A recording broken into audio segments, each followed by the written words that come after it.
Evangelho de Marcos, no capítulo de número 10, no verso de número 17, diz assim: E pondo-se Jesus a caminho, cercou um homem ao seu encontro.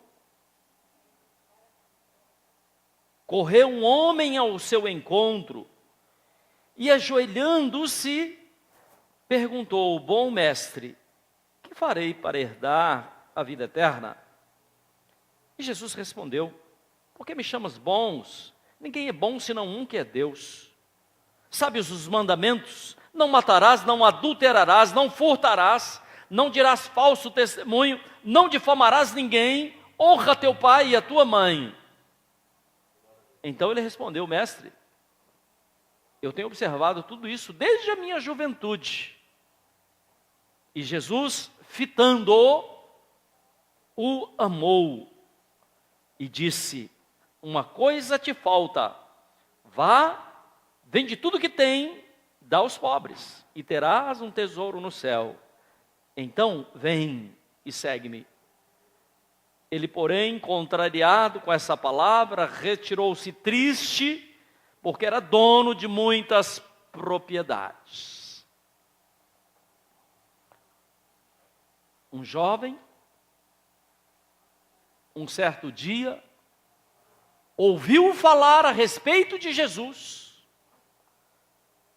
ouviu falar que Jesus era bom, e saiu procurando Jesus. Certamente ele disse consigo mesmo: Esse é o Filho de Deus, Ele é bom, Ele vai me ensinar como é que eu vou entrar na vida eterna. E ele, encontrando Jesus, ele se ajoelha e faz logo de imediato essa pergunta: Mestre, o que eu faço para que eu tenha a vida eterna? E Jesus entrega àquele homem a chave mais preciosa que alguém poderia entregar a outra pessoa. Ele, na verdade, estava reconhecendo quem Jesus era. E o reconhecimento, querido, abre portas. Quando você reconhece um homem de Deus, quando você reconhece uma mulher de Deus, quando você entende que a palavra é a palavra de Deus para a sua vida, isso abre portas. Entenda isso, por favor. Reconhecimento libera favores da parte de Deus. Não existe nada mais precioso do que um favor da parte de Deus. E ele faz uma pergunta a Jesus. Aliás, ele faz a pergunta certa, a pessoa certa no lugar certo. E ele teve a resposta certa. O que eu faço para herdar a vida eterna? Ele estava chegando à conclusão que a nossa passagem aqui, sobre a face da terra, é muito rápida.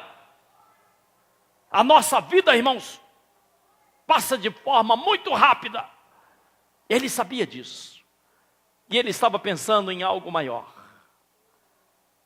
E Jesus pergunta para ele: Escuta, você adultera? Não. Você fala mal das pessoas? Não. Você vai sempre à casa do Senhor? Sim, sempre eu vou. Você tem matado? Não, eu não matei ninguém, não roubei ninguém. Eu sigo os mandamentos na risca. E Jesus fala assim: Muito bem, que maravilha. Encontrei alguém que segue os mandamentos. Você está certíssimo. No entanto, falta uma coisa.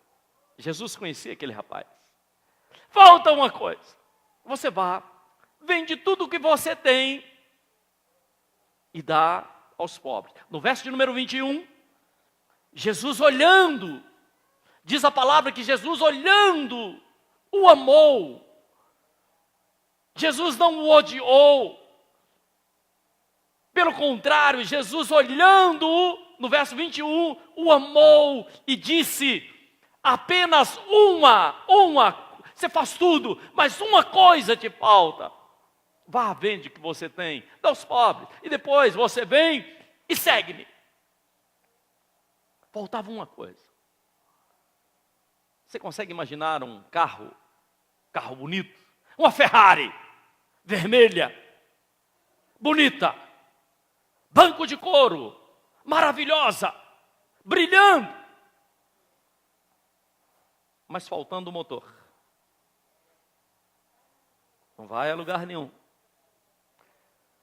Você consegue imaginar, querido, uma casa maravilhosa, casa linda, bonita,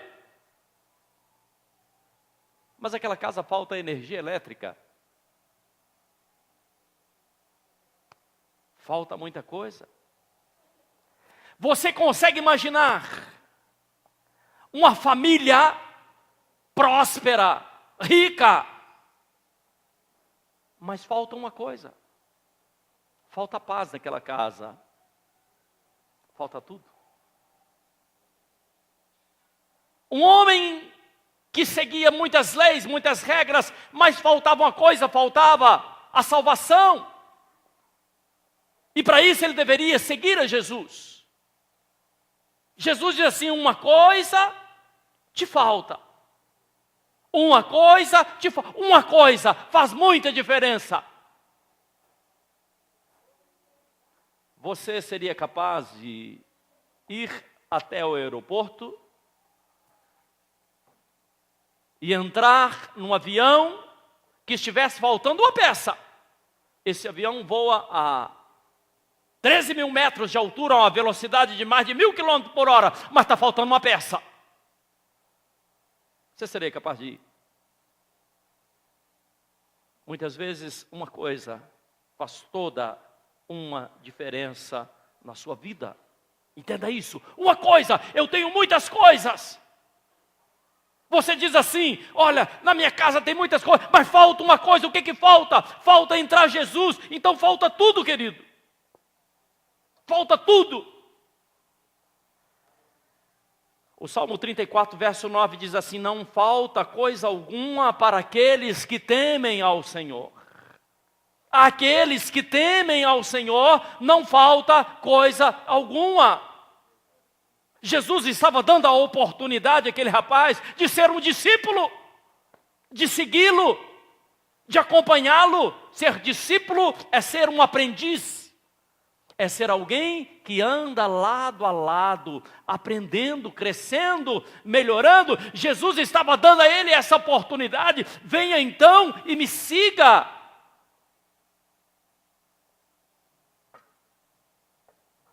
Por quê? Porque Deus busca discípulos. Diga comigo: Deus busca discípulos. Não basta ajoelhar, dar glórias a Deus, andar com a Bíblia debaixo do braço, se não for discípulo. Existem muitos shows gospel por aí.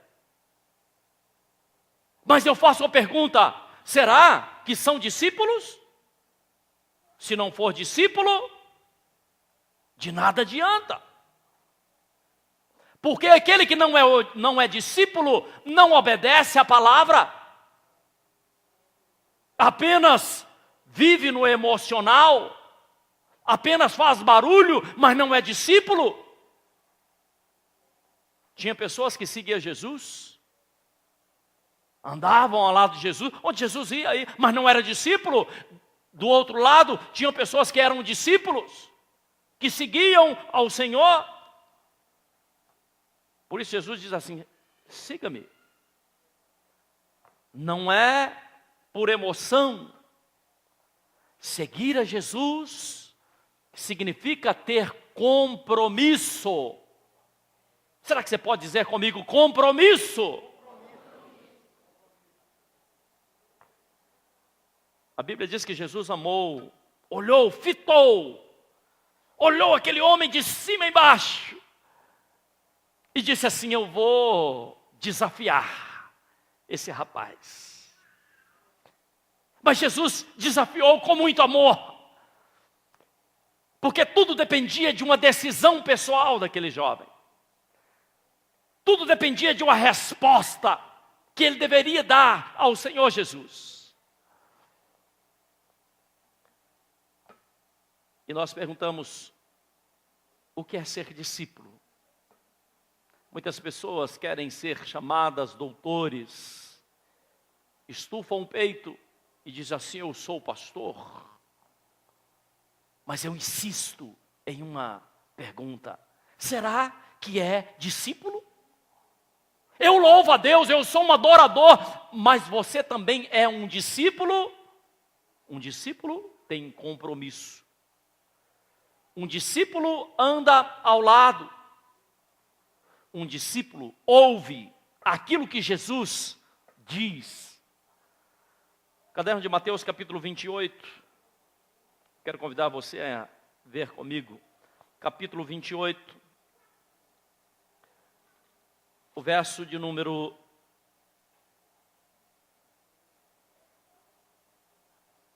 18. Jesus diz assim aos seus discípulos.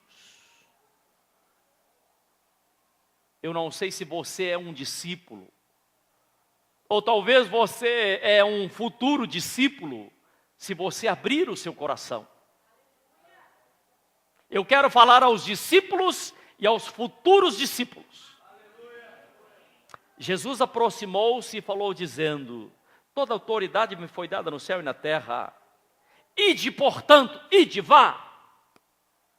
E fazei discípulos de todas as nações, batizando-os em nome do Pai, do Filho e do Espírito Santo, ensinando-os a guardar todas as coisas. A um discípulo é ensinado a guardar todas as coisas que Jesus tem ensinado. Um discípulo guarda todas as coisas que Jesus tem ensinado. Um discípulo guarda no coração aquilo que está na palavra. E Jesus diz assim, eis que estarei convosco. Não precisa ter medo, porque eis que eu estarei convosco todos os dias. É uma promessa, eis que eu vou estar convosco todos os dias até a consumação do século. A característica de um discípulo, aquele que ensina, aquele que batiza, aquele que é capaz de fazer com que o outro venha a mudar de vida. Jesus chamou um rapaz. Jesus chamou um rapaz, e aquele rapaz, quando ouve que precisava ter um compromisso, diz aqui as Escrituras que ele foi embora, triste. Ele estava perdendo a maior oportunidade da sua vida. Ele perdeu aquilo que era de mais precioso na vida de um ser humano. Ele estava perdendo a oportunidade de andar ao lado de Jesus, porque ele tinha muitas coisas, ele tinha muitos bens, ele tinha muitas riquezas, ele tinha muitas coisas que na verdade entulhavam o seu coração, que impedia. Olha, eu não posso seguir o Senhor, porque eu tenho uns compromissos, eu tenho alguns costumes, eu tenho algumas coisas que eu gosto de fazer, eu não posso te seguir. Ele tinha muitas riquezas. Eu quero te fazer uma pergunta, qual tem sido a sua grande riqueza, que às vezes te impede de seguir a Jesus como deveria seguir? No verso de número 28,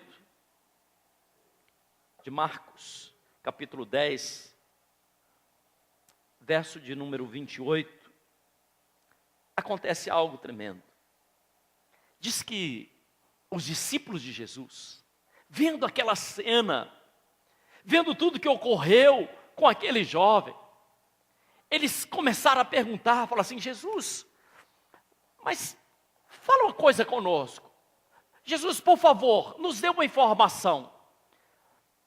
Nós largamos tudo, éramos pescadores, tínhamos barco, tínhamos rede, tínhamos os nossos utensílios de pesca, nós largamos tudo para trás, tínhamos os compromissos, nós largamos tudo para trás, Jesus, e viemos te seguir.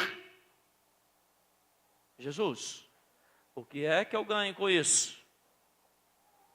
Jesus, o que é que eu ganho em te seguir? Nós estamos te seguindo. Mas fala para a gente, palavra direta, o que a gente ganha em te seguir? E Jesus diz assim: em verdade,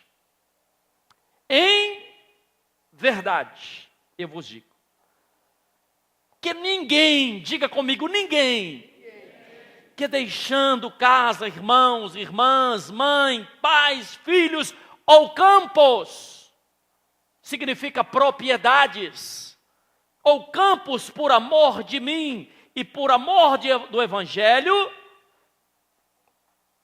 que não receba já no presente, 100 vezes mais aquilo que deixou para trás. Eu não sei se você me ouviu. Mas aquele rapaz tinha riqueza, aquele rapaz poderia multiplicar as suas riquezas, se ele tivesse deixado tudo para seguir a Jesus. Jesus diz aqui: aqueles que deixaram tudo por amor a mim, receberá 100 vezes mais. E isso é a verdade, isso é fato, é em verdade que Jesus diz. Por quê? Qual a diferença? Porque quando nós nos colocamos nas mãos do Senhor Jesus, aquilo que nós colocamos nas mãos do Senhor Jesus é multiplicado. Aquilo que nós confiamos nas mãos do Senhor Jesus, Ele multiplica. Mas somos nós que devemos colocar. Somos nós que devemos apresentar diante do Senhor. Eu não sei se eu estou sendo claro no que eu estou dizendo. Não há aquele que, tendo deixado os seus campos, as suas propriedades, as suas famílias, não venha ganhar neste século, ou seja, nesta vida, 100 vezes mais. 100 vezes mais. E no futuro, a vida eterna. E no futuro, a vida eterna. Sabe, amados, nós precisamos estar atentos àquilo que Deus está nos falando. Porque, na verdade, não basta dizer que somos seguidores. Jesus quer que você seja muito mais do que um seguidor. Sabe, queridos, o que é que nós temos feito para o Senhor? O que é que você tem feito para o Senhor? Deus vai te honrar quando você obedece. Feche seus olhos, coloque as suas mãos sobre o seu coração. Pai, nós te adoramos. Nós bendizemos o teu nome. Nós estamos na tua casa, ó Pai, para ouvirmos a tua palavra, mas também para te seguir, não mais ou menos, não de qualquer jeito. Queremos te servir, Senhor, em espírito e em verdade. Ah, Jesus. Existem homens e mulheres sinceras no nosso meio. Eu sei que existem pessoas que estão abrindo o coração nessa noite, dizendo: Deus, eu estou aqui. Eu quero ser um discípulo. Eu não quero apenas ser mais um na multidão. Eu quero ser um discípulo fiel e verdadeiro. Ah, Pai, nós renunciamos agora tudo aquilo que tem sido impedimento, tudo aquilo, meu Deus, que tem nos atrapalhado de te servirmos verdadeiramente. Eis-nos aqui, Senhor. Quando os teus olhos passarem sobre a face da terra, veja, Senhor, que existe um povo disposto a te ouvir e a te seguir. Se você concorda com essa oração, eu gostaria de ouvir um amém bem gostoso.